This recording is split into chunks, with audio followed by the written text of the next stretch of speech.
પરથી 4 આતંકવાદી ઝડપાયા, તમામ શ્રીલંકાના હોવાની શંકા। ગુજરાત એટીએસને સૌથી મોટી સફળતા મળી છે। અમદાવાદ એરપોર્ટ પરથી આઈએસઆઈએસના 4 આતંકવાદી ઝડપાયા। મળતી માહિતી અનુસાર અમદાવાદ એરપોર્ટ પરથી ધરપકડ કરાયેલા આતંકવાદીઓ શ્રીલંકાના હોવાની શંકા છે।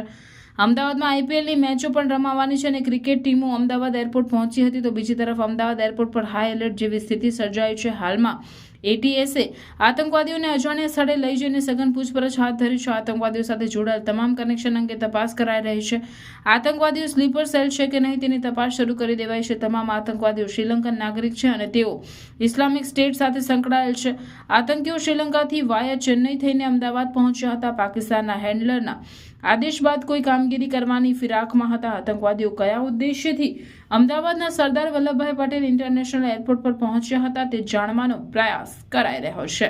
ગત વર્ષે પોલીસે પોરબંદરથી આઈએસઆઈએસ માટે કામ કરનારા કેટલાક શંકાસ્પદોને પકડ્યા હતા, ત્યારે આઈએસઆઈએસના ઇન્ડિયા મોડ્યુલનો ભાંડાફોડ થયો હતો। ડીવાયએસપી શ્રી હર્ષ ઉપાધ્યાયને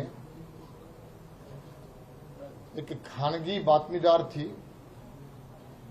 એવી માહિતી મળી હતી કે 4 વ્યક્તિઓ કે જેના નામ છે મોહમ્મદ નુસરત, મોહમ્મદ નુફરાન, મોહમ્મદ ફારિસ અને મોહમ્મદ રસદીન, એ 4 વ્યક્તિઓ મૂળ શ્રીલંકાના વતની છે, શ્રીલંકાના રહેવાસી છે અને આતંકવાદી પ્રતિબંધિત સંસ્થા ઇસ્લામિક સ્ટેટના સક્રિય સભ્યો છે અને એ 4 લોકો સંપૂર્ણપણે આઈસિસની જે આઈડિયોલોજી છે એ આઈડિયોલોજીમાં રેડિકલાઇઝ થઈ ગયા છે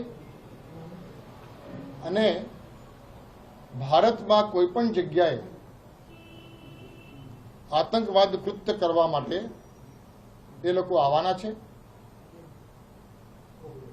કદાચ માહિતી મુજબ એ લોકો 18મી તારીખે અથવા 19મી તારીખે અમદાવાદ આવવાના છે, કાં તો હવાઈ માર્ગે આવશે અથવા રેલ માર્ગે આવશે। આ પ્રકારની માહિતી મળતાની સાથે જ ડીવાયએસપી શ્રી હર્ષ ઉપાધ્યાય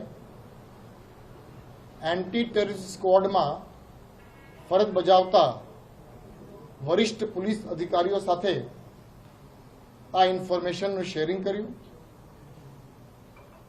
ઇન્ફોર્મેશનનું એનાલિસિસ કરવામાં આવ્યું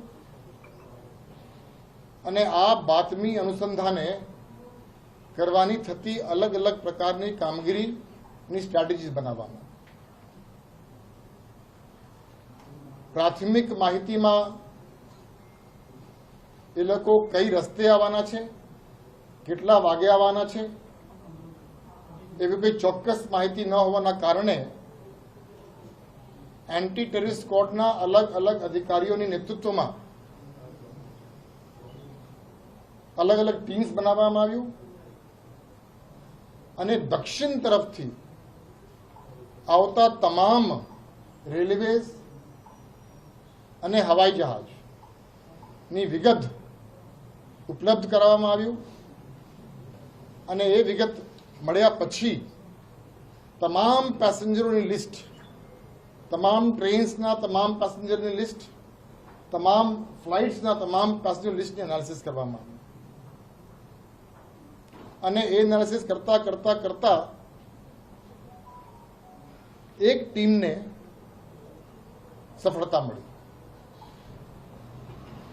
અને આ 4 લોકોના જે નામની માહિતી આપણને મળી હતી, એક જ પીએનઆરમાં ચેન્નઈથી Ahmedabad IndiGo flight number 6E848 ના જે પેસેન્જર લિસ્ટ છે એમાં એ લોકોના નામ મળી ગયા। માહિતી મુજબ એ લોકો શ્રીલંકાના હતા, એટલે પછી અન્ય સિસ્ટર એજન્સીઝની મદદ લઈ કોલંબોથી પણ આ પ્રકારની એક વેરિફિકેશન કરવામાં આવ્યું। अन्य खबरों के लिए चैनल को सब्सक्राइब कीजिए। खबरों का नोटिफिकेशन पाने के लिए बेल आइकॉन को जरूर दबाएं।